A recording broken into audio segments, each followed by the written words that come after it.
కావ్య అయితే భోజనం చేయమని ఇంట్లో వాళ్ళని పిలవడంతో ఇంక వాళ్ళైతే మాకు ఆకలిగా లేదని చెప్పేసి ఎవరు భోజనం చేయడానికైతే రారనమాట.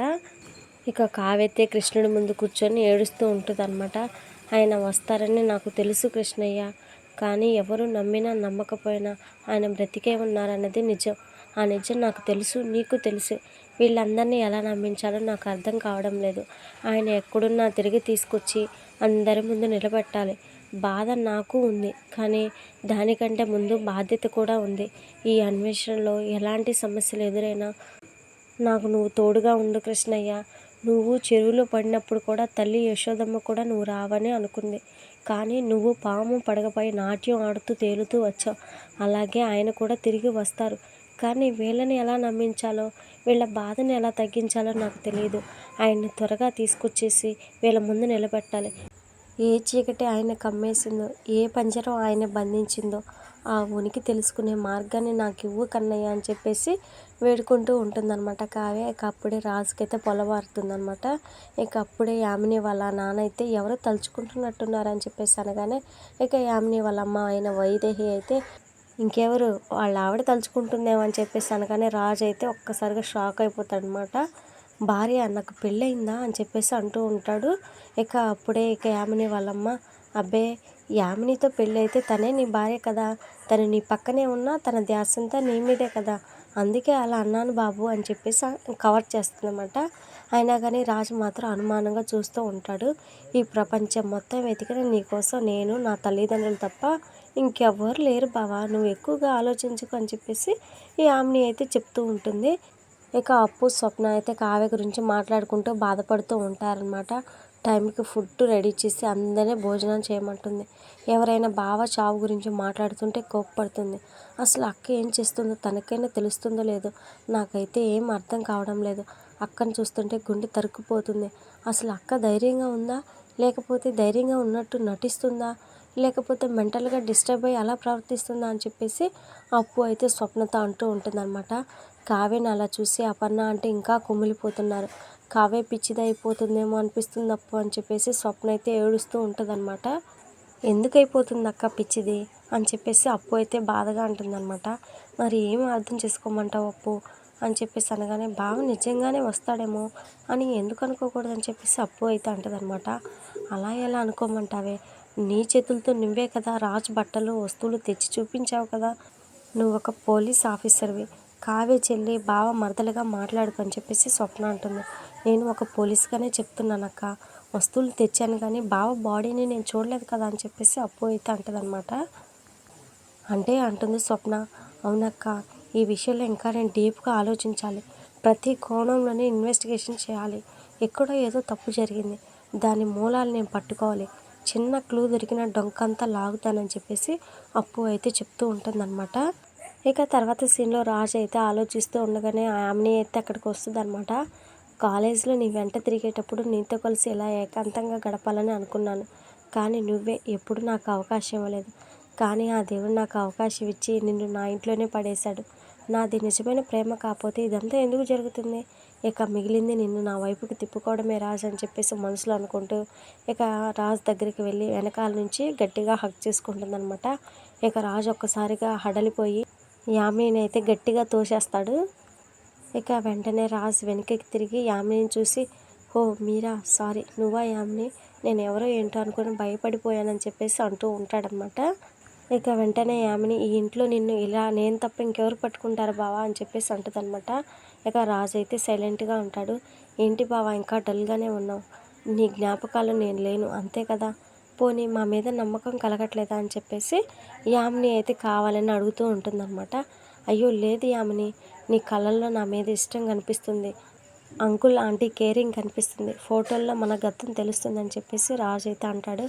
మరి ఎందుకు ఇంకా నన్ను దూరం పెడుతున్నావు అని చెప్పేసి యామిని అనగానే, అదే నాకు అర్థం కావట్లేదు, మీరు ఎంత ప్రేమ చూపిస్తున్నా ఫ్రీగా ఉండలేకపోతున్నానని చెప్పేసి రాజు అయితే అంటాడనమాట. ఇక యామిని అయితే ఫీల్ అవుతుంది. సారీ, నా మాటలతో నిన్ను హర్ట్ చేస్తున్నానా అని చెప్పేసి రాజు అయితే అంటాడు. ప్రేమ, అఫెక్షన్ మనసుకు సంబంధించినవి, ఇవన్నీ నీ మనసుకు ఎందుకు తెలియడం లేదని చెప్పేసి యామిని అయితే అంటదనమాట. ఇక రాజు మాత్రం అలానే ఫీల్ అవుతూ ఉంటాడు.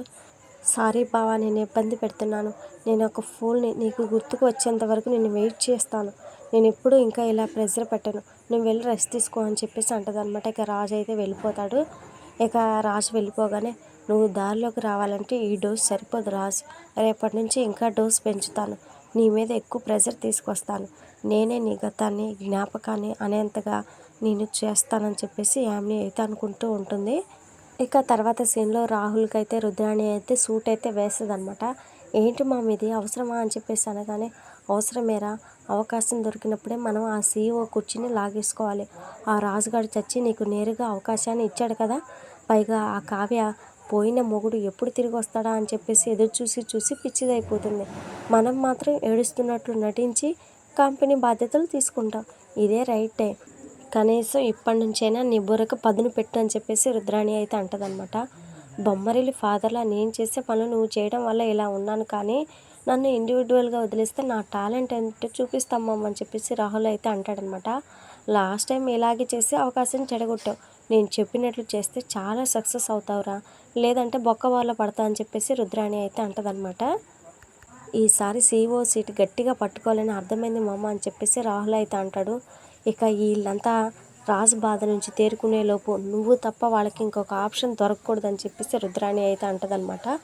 ఈసారి మిస్ఫైర్ అయితే నేను నిన్ను మిస్ఫైర్ చేసేస్తాను, నిన్ను నమ్మడానికి లేదు, కొడుకుని రాజుని చేసి నేను శివగామిలా రాజ్యాన్ని వెళ్దామనుకుంటే నేనే రాజు నేనే మంత్రి అన్నట్లు అయిపోయిందిరా నా పరిస్థితి, నిన్ను కుర్చీలో కూర్చోబెట్టిన తర్వాత నేను రిస్కులు పడతాను, కానీ మధ్య మధ్యలో ఏడుస్తున్నట్లు నటించు, లేకుంటే వాళ్ళకి డౌట్ వస్తుందని చెప్పేసి రుద్రాణి అయితే ఏడ్చినట్లు మొహం పెడుతుందనమాట.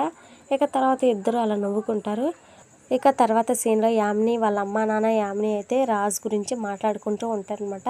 ఇక యామిని వాళ్ళ అమ్మ అయితే, నువ్వెవరో గుర్తుకు వస్తే నువ్వే జీవితాంతం బాధపడాలి, మంచో చెడు అతనికి గతం గుర్తుకు రాకముందే నువ్వు తాళి కట్టించుకుంటే నీ దగ్గర రుజువులు ఉంటాయి అని చెప్పేసి చెప్తూ ఉంటుందన్నమాట.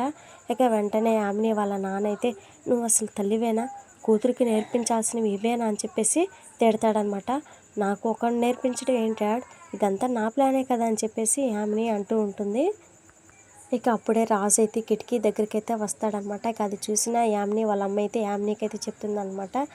ఇక వెంటనే యామిని ఆ టాపిక్ మాట్లాడకుండా, బావ మామూలు మనిషి అవుతాడని నాకు నమ్మకం లేదు, గతాన్ని గుర్తుకు చేయడానికి ట్రై చేస్తే బావ బ్రెయిన్ స్ట్రెయిన్ అవుతుందని చెప్పేసి డాక్టర్ చెప్పారు కదా, అందుకే ఆగిపోతున్నాను, అది తెలియక బావ నన్ను పరాయి వాళ్ళ చూస్తుంటే తట్టుకోలేకపోతున్నాను, నాకు నరకంగా ఉంది మామ అని చెప్పేసి మాట్లాడుతూ ఉంటుందన్నమాట. ఇక రాజు అయితే ఇక చూసి నిజమే అన్నట్టుగా ఆలోచిస్తూ ఉంటాడు. ఏంటో అమ్మ నాకే ఇలా జరుగుతుంది, అన్నీ బాగుంటే ఈరోజు హనీమూన్లో ఉండేవాళ్ళు, సడన్గా అంతా బ్లాంక్గా అయిపోయిందని చెప్పేసి యామిని అంటూ ఉంటుందన్నమాట. ఇక యామిని వాళ్ళ అమ్మ కూడా, నువ్వే ప్రపంచం అన్నట్లు తిరిగేవాడు, రాజు ప్రవర్తన బాధ పెడుతున్నట్లుగా అనిపిస్తుందా తల్లి అని చెప్పేసి అంటూ ఉంటుందన్నమాట. ఇక వెంటనే యామిని వాళ్ళ నాన్న అయితే, అందుకే తనని మంచి సైకియాట్రిస్ట్కి చూపిద్దాం, కొన్ని సెషన్స్ ట్రీట్మెంట్ ఇప్పిస్తే గతం గుర్తుకు వస్తుందని చెప్పేసి పెద్ద ట్విస్ట్ అయితే ఇస్తాడనమాట. ఇక యామిని వైదేహి ఒక్కసారిగా షాక్ అయిపోతారు. గతం గుర్తుకు వస్తే నువ్వెవరో తెలిసిపోతుంది కదా అని చెప్పేసి యామిని తండ్రి అయితే అంటాడనమాట. డాడ్, గతం గుర్తుకు వచ్చే ప్రయత్నం చేస్తే మెదడు నరాలు చితికిపోయే ప్రమాదం ఉందని డాక్టర్ చెప్పారు కదా, అలా చేస్తే బావ ప్రాణాలకు ప్రమాదం కదా, ఎంత కష్టపడి కాపాడుకున్న తర్వాత బావకు మళ్ళీ ఏమైనా అయితే నేను బ్రతుకుతానని అనుకుంటున్నావా, నేను బ్రతకను, చచ్చిపోతాను, గుర్తుపెట్టుకోడా, నేను ప్రాణాలతో కూడా ఉండనని చెప్పేసి యామిని అయితే అంటుందన్నమాట.